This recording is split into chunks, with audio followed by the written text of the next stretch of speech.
Welcome to the Point. We haven't had a program for the past few weeks due to some special programming and then the Olympics, but now we're back, just in time for back to school and soon back to work for the Michigan Legislature. Over the next 2 weeks, we'll be talking first to a Democratic member, then a Republican member of the state Senate to see where we are with the budget. The deadline is less than 7 weeks away, and other issues too, but we begin with a legislative issue in Washington that will have to be dealt with first. A $1.2 trillion infrastructure deal was reached in the U.S. Senate this past week and was greeted with much fanfare, some of which said it was a great accomplishment. The problem is, it isn't a done deal, and veteran lawmakers say despite being called back to Washington to work on the measure in the House, finding the votes may be hard to do. House Speaker Nancy Pelosi apparently wants to take up the larger $3.5 trillion bill that would greatly expand spending on what Democrats refer to as human infrastructure. While popular with some Democrats, not all are on board, and some of her own members have put the Speaker on notice that they won't vote for the bigger bill. With the margins in the House very tight and no Republicans on board for the $3.5 trillion plan, what does that mean for the bipartisan deal reached in the Senate? The answer is as confusing as House rules themselves, which require a number of procedural moves to get a vote on a bill. The bottom line is a simple matter of numbers. How many Democrats can the Speaker convince to vote for human infrastructure? And if she doesn't have the votes for that bill, will she proceed with the bill the Senate actually passed? If you're confused, you're not alone. We talked with veteran Michigan Congressman Fred Upton, who explains counting votes when members aren't in session is challenging at best, which is why the Speaker wants everybody back in Washington.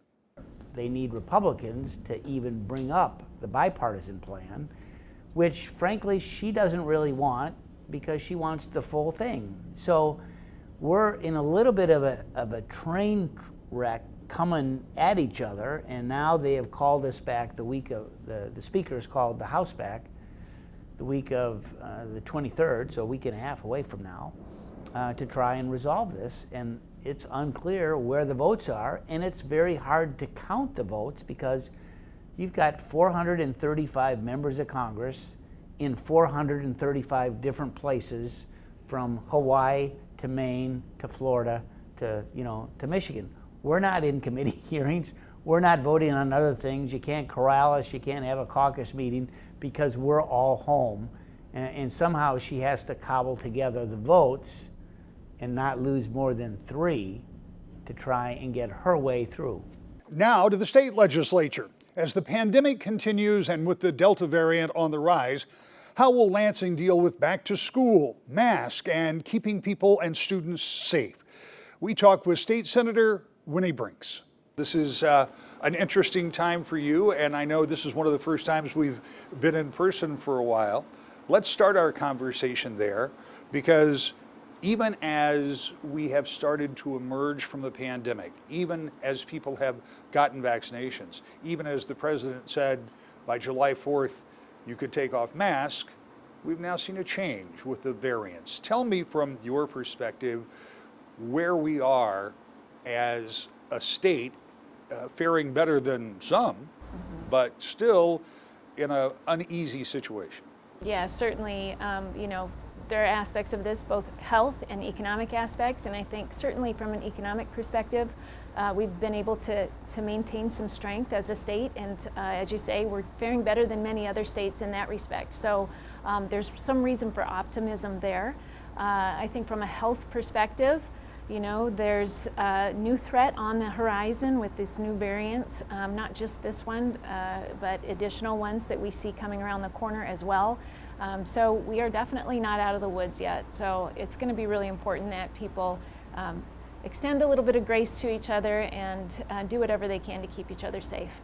What is the state's role? It seems to me that both the federal government and the state government have taken a different posture. Yeah. Because for 17 months ago, when the first cases were announced here in the state of Michigan, that was followed pretty quickly with some pretty stringent rules and regulations about how we deal with a pandemic situation, working with very little knowledge and a whole lot of threat. Right. We know the kind of animosity that created both in the legislature and among the public. And as that all played out, we finally got to a point where it seemed like, as I mentioned earlier, we were kind of back to something that looked like normal. But now as we face this new threat, I don't hear the same urgency, or at least not the same official kind of mandate coming down. Rather, I hear guidance, recommendations, notwithstanding the health department has put out some rules. Is that a different approach, or is it the difference between the beginning of a pandemic when we don't know anything and a year and a half in when we have a little better knowledge? I think it's both. You know, we still face significant threat, but we have way more knowledge than we did when we first started this. We also have more tools, right? We know with the vaccine, you know, we're north of 50% of people who've had, of eligible people who've had at least one shot. We know that provides us with a significant amount of protection. Whereas, you know, at the beginning of this, what was this? I mean, we're going on, 15, 18 months ago now. We didn't have that really important tool. So I think that provides a little bit more security to most people. It certainly does to me when I go out in public and when I go into a workplace. But we also now have knowledge about other tools that we can use. And people are you know, willing in varying degrees to employ those. And I think that creating a mandate at this point is not politically, but legislatively possible, but from the executive office, less possible now with changes to the law. So it's going to be important for people to understand that they play a role and that they're going to have to take a lot more responsibility as individuals. In some cases, it's really unfortunate that the government can't take a stronger position on this to help keep people safe. It puts a lot of pressure on local school boards, on employers, on venues, on places where anybody gathers. And so it subjects them to a lot of heat from people on both sides of the issue. And I would just really, really encourage people to extend some grace to each other and to do what they can to try and put themselves in other people's shoes and understand that people are doing the best they can to keep each other safe. You talk about school boards, that's a very topical issue because even today people are going through orientation. As before we sat down to record this, I was at a local middle school and I was thinking about what that process looks like because there are a certain group of students of a certain age that will be vaccinated. In that same group there will be students who are eligible but won't be vaccinated. And then there's that entirely different group that is under 12, right, that at least at this moment will not be vaccinated because they simply can't be. Yet, some districts are leaving masks to the parental discretion. Others are going to require them. It looks like it's going to be a real checkerboard out there. What kind of problems do you think, and maybe I'm not asking as a legislator as much as I'm asking as a parent, that creates for students from a peer pressure standpoint or simply trying to function all day with a mask, particularly in the early going when it's so warm and it's more difficult? That seems problematic to me. Yeah, it is problematic, and I really feel for those school boards and those superintendents and school administrators who have to navigate that territory. You know, I think it's ultimately, I know that those folks are doing their best to keep our kids safe and to keep their staff safe, the teachers and all the other adults in the building. So again, you know, it's an opportunity for us as a community to meet each other halfway to the extent that we can. We know that the tools available to adults are not all available to children. So I'm really hopeful that school districts and individual schools and buildings will follow the advice of the CDC and do something as simple as asking parents and children to mask up, asking teachers to mask up. We know these new variants are more contagious, and I think the key is to utilize those tools like masking, like getting vaccinated if you can and if you are comfortable with that, so that we can keep schools open, right? The folks that don't want to wear masks are often the loudest voices for keeping their kids in person. In order for those two things to coexist, people need to be willing to put on a mask during school time, and they need to be able to ask their kids to do that. And frankly, most children don't have an issue doing that. It's the adults that seem to have an issue with it, and children do just fine. They forget they have it on, they go about their day. You'll see them walking home from school sometimes, and they'll get in the door and they'll say, their parents will say, oh, you can take your mask off now, and they say, oh, I forgot I had it on. So I think we could keep it simple for our kids, keep it simple in those school buildings, really encourage as many people as possible to wear those masks, and I think that we'll be able to stay in person, and that really should be our goal. Well, and that's one of the big questions about staying in person, because one of the things that I as a parent worry about is the inconsistency. Kids, particularly during school year, I feel like need to have a regiment that they follow every day. And so if you get these 10-day quarantines, that's very disruptive to the students, to the teachers, the entire system. But one of the other issues that, and again, I don't pretend to be a medical authority, but what we've been told by the CDC and others is the variants may not have, well, they can have, may not have a direct impact on somebody who has been vaccinated, but that person may still be able to spread that variant. And so once again, if you factor in those children who can't be vaccinated, the process of spreading from person to person and then taking it home to a younger sibling is also a concern. Yeah, that's a very real concern, and I know that's a concern for parents who are working outside the home. When they come home, they, being very careful to wash their hands and change that mask out so that they're ensuring they're not exposing those younger children in their household. We know that as contentious as this issue is, all of us probably have somebody in our lives who we care about who is hesitant about getting the vaccine or does not want to wear a mask. I don't know about you, but I don't want those people to experience illness or death. And so there's a lot of reasons why I think we can take that simple step of masking up when we're outside the house, making sure that we're not bringing those germs home to either vulnerable children or vulnerable adults that are in our lives, whether it's older parents or a spouse who just isn't so sure about the vaccination, or somebody who just has some additional health issues. So when we come back, one of the biggest issues facing the legislature will be getting a budget done. The holdup isn't money. The state has plenty thanks to unexpected revenues and the federal government, but there's still no agreement on how to spend it. We try to find out the why next. To the Point. Welcome back to the Point. From a projected $3 billion deficit to a surplus of an equal amount, the state of Michigan's financial fortunes are far better than expected after a year and a half of fighting a pandemic. Put that with billions of dollars of federal money, and putting together a budget should be a snap, but then nothing is as easy as it seems in Lansing. Here's what Democratic Senator Winnie Brinks sees happening when the legislature returns next month. We spent the whole first half of the show talking about the pandemic and the impacts, and we kind of continue in that same place, because I think the last time you and I were together in the same room was when the governor signed the budget for the school aid fund, biggest ever.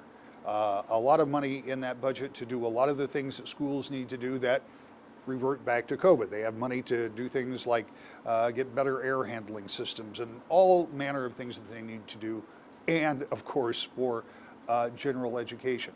But that's one. And all the rest of the budgets are still outstanding. And the legislature traditionally is not in session during the month of August. In September, when you return, you'll be within that 30-day window before the new budgets kick in. And before I ask my first question, I do want to point this out.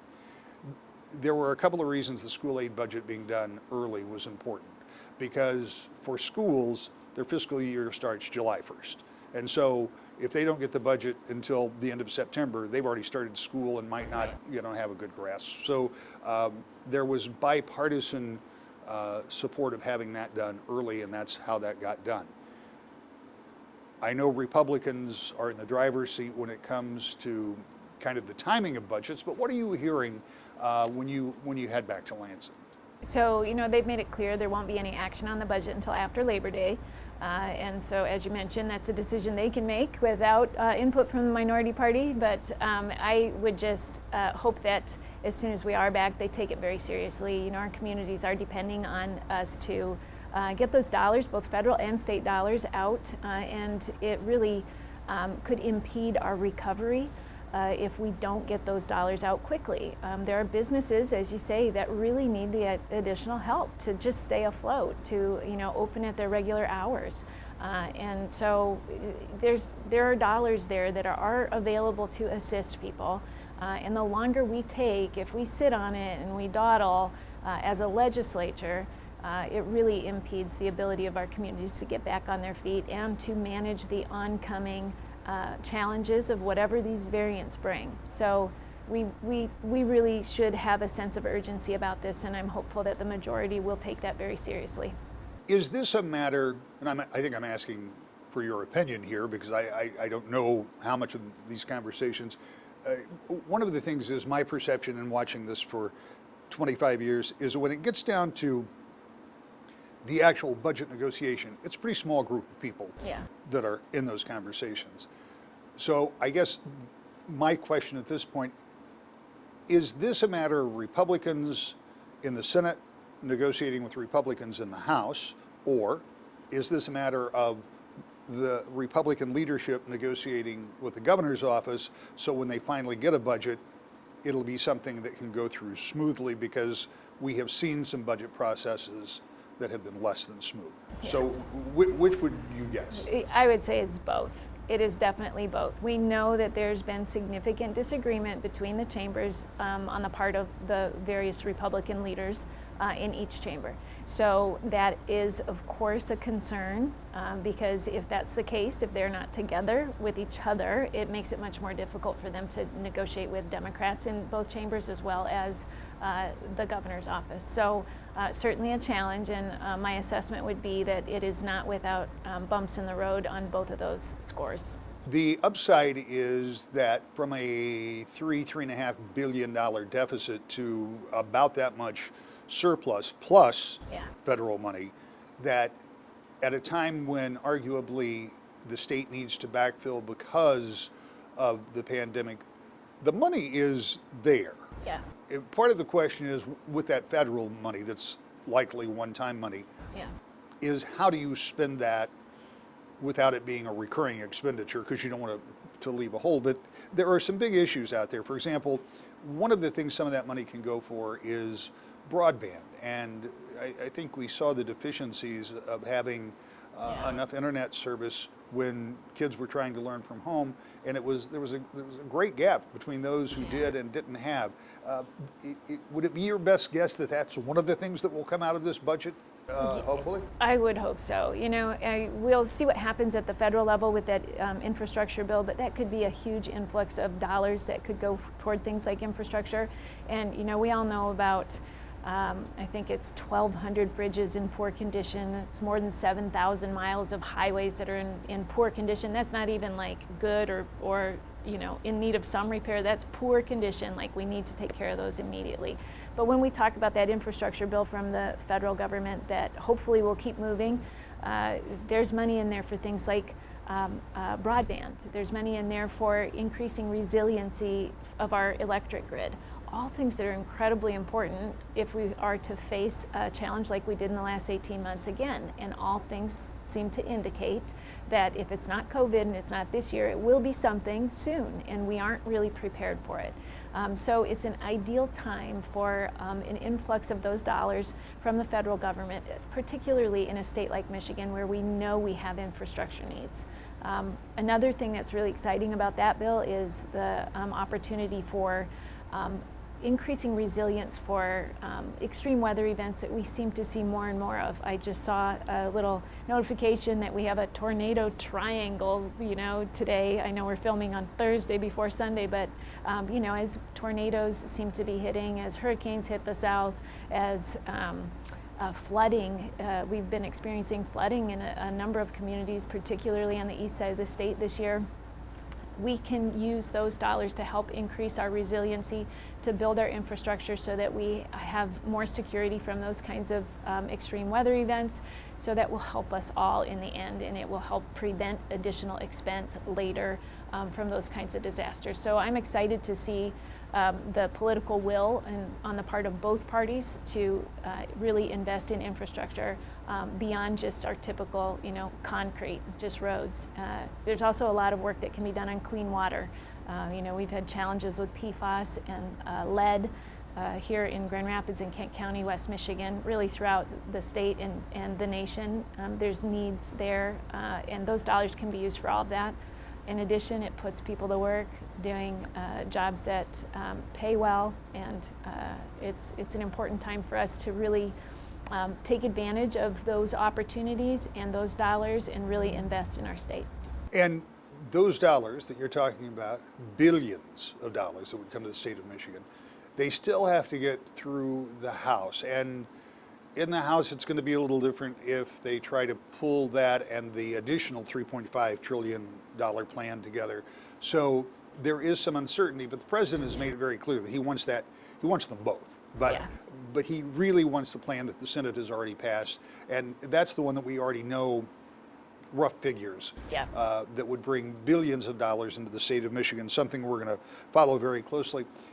Something else that I'm following very closely, in fact, I'm currently working on a story that hopefully will air in the next couple of weeks about redistricting, and not just in the state of Michigan, but there are a number of places that either have in the past and are continuing to use an independent commission, Arizona, or are for the first time, like we are here in Michigan, using a commission in Colorado. And looking at those and looking at what we're doing here, we all, have a vested interest in how those lines get redrawn. But as an office holder who presumably will be standing for re-election, it must be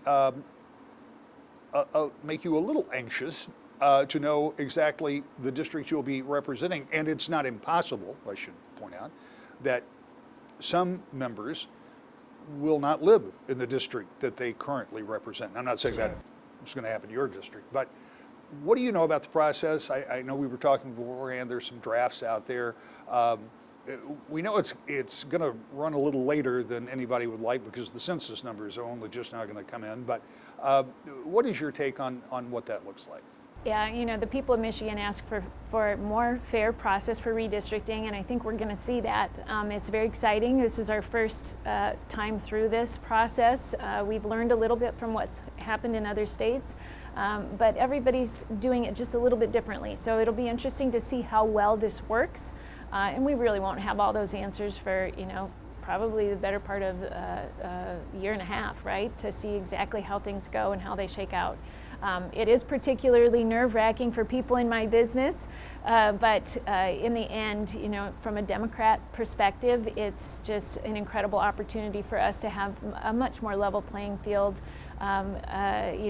It's the first opportunity in more than 35 years that we could have a shot at the majority in the state Senate where I serve.